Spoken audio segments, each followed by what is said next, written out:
당신이 지금부터 읽게 될 이야기는 인터넷 커뮤니티에서 널리 퍼져 있는 한 도시 전설입니다. 이 이야기는 여러 차례 각색되고 변형되었지만 그 근본적인 공포는 여전히 많은 사람들에게 강한 인상을 남기고 있습니다. 어느 날 밤 대학생인 지수는 늦은 시간까지 도서관에서 공부하다가 집으로 돌아가기로 결정했습니다. 그녀는 매일 다니던 골목길을 걸어가며 이어폰을 끼고 음악을 듣고 있었죠.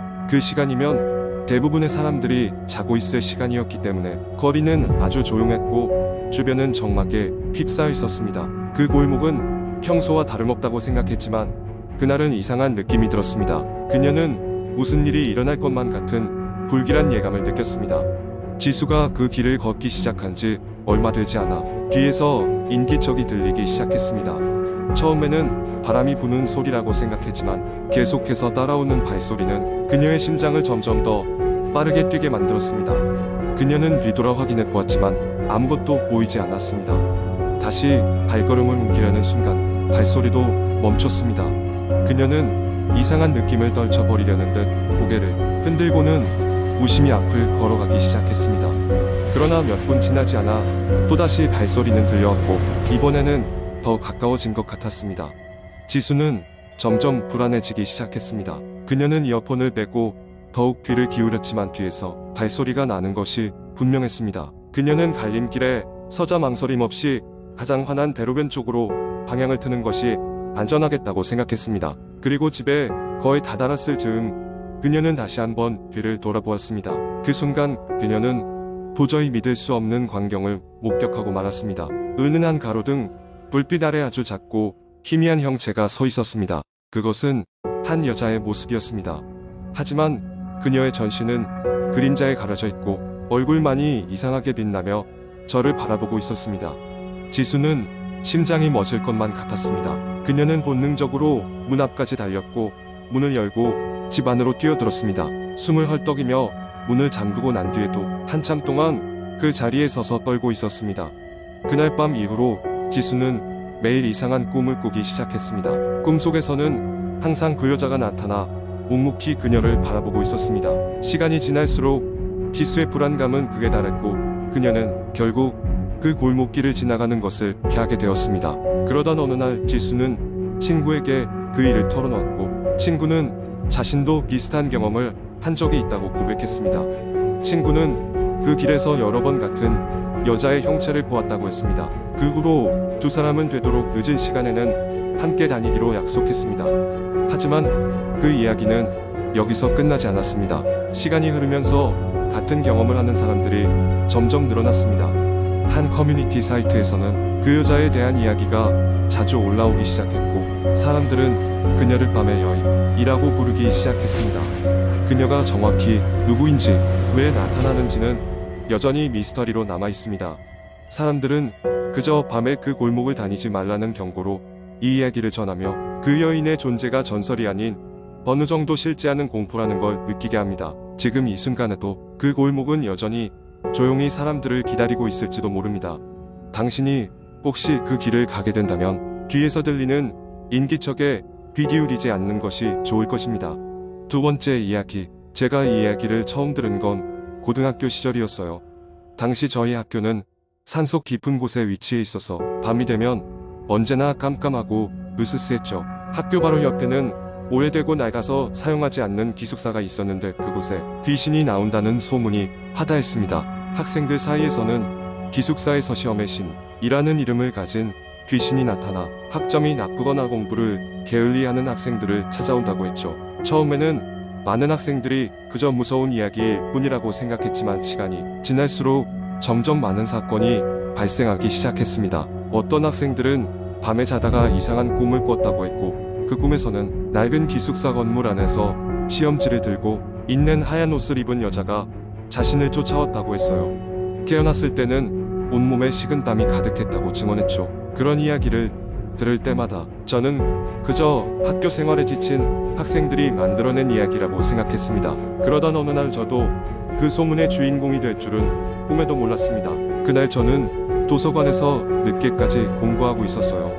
시계를 보니 어느덧 자정이 가까워지고 있었죠. 시험도 얼마 남지 않았고 저는 피곤한 몸을 이끌고 기숙사로 돌아간 중이었습니다. 그런데 기숙사로 향하는 길목에서 저는 불현듯 그 낡은 기숙사 건물이 눈에 들어왔어요. 평소에는 별로 신경 쓰지 않던 낡은 창문의 커튼이 바람에 흔들리며 갑자기 머리카락처럼 보였죠. 저는 잠시 멈추어 섰고 그 순간 어떤 기이한 충동에 사로잡혔어요. 무언가가 저를 그 낡은 건물로 이끄는 것만 같았습니다. 눈을 깜빡이며 정신을 차리려 했지만 제 발은 어느새 그 건물 앞에 닿아 있었습니다. 아무도 없을 거라고 혼잣말을 하며 문을 살짝 밀어봤는데 아니나 다를까 삐걱거리며 열리더군요. 오래된 나무 바닥은 삐걱거리며 제 발걸음을 반겼고 저는 겁에 질린 제 안으로 더 깊숙이 발을 들였습니다. 건물을 돌아다니면서 저는 정말 제가 왜 이러고 있는 건지 이해할 수 없었습니다. 바로 그때 어딘가로부터 얇은 종이 넘기는 소리가 들려왔어요. 저는 소리가 나는 곳으로 천천히 다가갔습니다.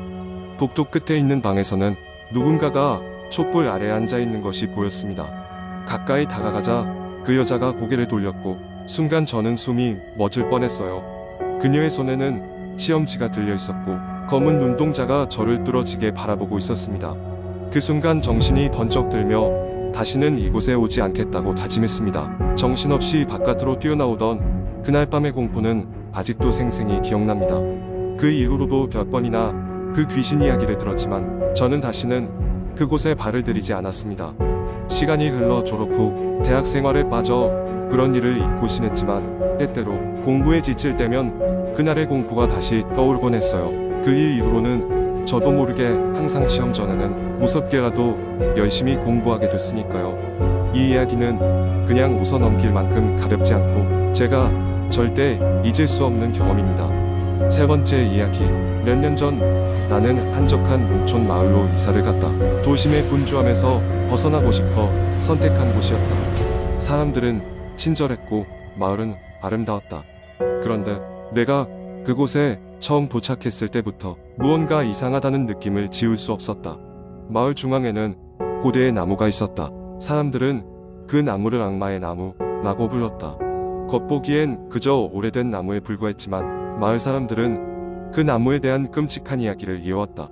전설에 따르면 나무는 과거 마을을 지배했던 사악한 마법사에 의해 저주받았고 그의 영혼이 나무에 봉인되었다고 했다. 사람들은 그 나무에 가까이 가지 않았다. 심지어는 낮에도 그 주위로는 아무도 지나가지 않았다. 처음에는 그저 옛날 이야기일 뿐이라고 생각했다. 하지만 시간이 지날수록 이상한 일들이 생기기 시작했다. 어느 날 밤 나는 잠에서 깨어났을 때 희미하게 귓가에 속삭이는 소리를 들었다. 처음에는 바람 소리라고 생각했지만 귀를 기울일수록 그 속삭임은 점점 더 분명해졌다. 그것은 내 이름을 부르고 있었다. 나무에 대한 호기심이 커진 나는 어느 날 용기를 내어 낮에 그 나무를 찾아갔다. 나무는 엄청나게 크고 오래된 것처럼 보였지만 그 주위는 이상하리 많지 조용했다. 새조차도 나무에 앉지 않았다.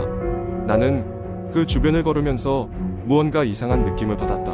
마치 수많은 눈이 나를 지켜보고 있는 듯한 느낌이었다. 며칠 후 마을에서 알게 된 친구 수진이와 함께 그 나무에 대해 이야기를 나누게 되었다. 수진이는 진지한 표정으로 그 나무가 저주받았다고 말했다. 그녀의 말에 따르면 과거 이 마을에 끔찍한 병이 돌았을 때 많은 사람들이 그 나무 주변에서 사라졌다고 한다. 그리고 그 이후로도 그 근처에서 사람이나 동물이 사라지는 일이 종종 있었다고 했다.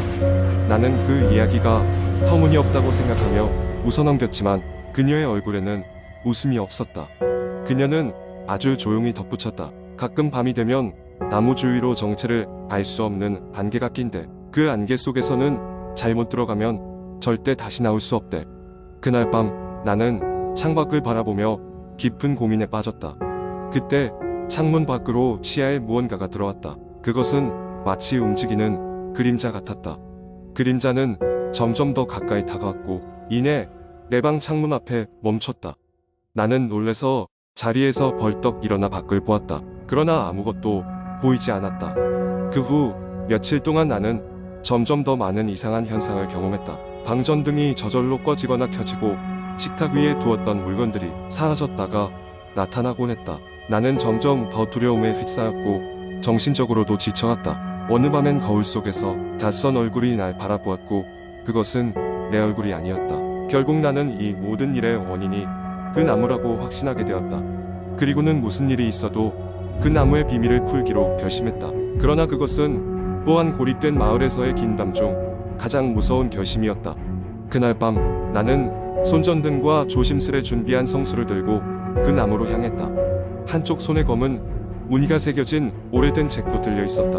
그 책, 마을의 오래된 도서관에서 발견한 것으로 나무와 관련된 여러 기록이 담겨 있었다. 그 책에는 나무의 봉인을 해제하거나 다시 봉인할 수 있는 주문이 담긴 페이지도 있었다. 나무에 도착했을 때 몸서리치는 한기가 느껴졌다. 마치 나무가 나를 기다리고 있던 것만 같았다. 나는 손전등을 켜서 주변을 비추었고 그 순간 믿을 수 없는 광경이 눈앞에 펼쳐졌다. 나무가 마치 살아있는 생물처럼 가지들이 움직이고 있었다. 나는 두려움에 뒤로 물러섰다. 그러나 이미 돌아설 수 없는 상황이었다. 나는 깊은 숨을 들이쉬고 주문을 외우기 시작했다. 갑자기 안개가 밀려왔고 주위가 캄캄해졌다. 나는 겨우 손전등 불빛에 의지해 주문을 끝까지 외울 수 있었다. 그 순간 나무가 크게 흔들리며 우렁찬 굉음과 함께 빛이 쏟아져 나왔다. 그 빛은 주변의 모든 것을 삼켜버릴 듯 강렬하게 빛났다. 그 후 마을은 믿을 수 없을 만큼 평화로워졌다. 마을 사람들은 더 이상 나무가 아닌 다른 곳으로 관심을 돌렸고 사라지는 사람이나 동물도 없었다. 나 또한 다시 일상으로 돌아올 수 있었다. 그러나 가끔씩 나는 그 나무의 꿈을 꾸곤 한다. 꿈속에서 나무는 여전히 나를 부르고 있고 나는 그 부름에 답하려는 자신을 발견하곤 한다. 아직도 그 나무는 그 자리에서 조용히 서 있을 것이다. 그리고 혹시나 그 저주가 완전히 풀리지 않았을지도 모른다는 불안감을 안고 나는 오늘도 하루를 보낸다. 언젠가 그 나무가 다시 깨어날지도 모른다는 두려움을 함께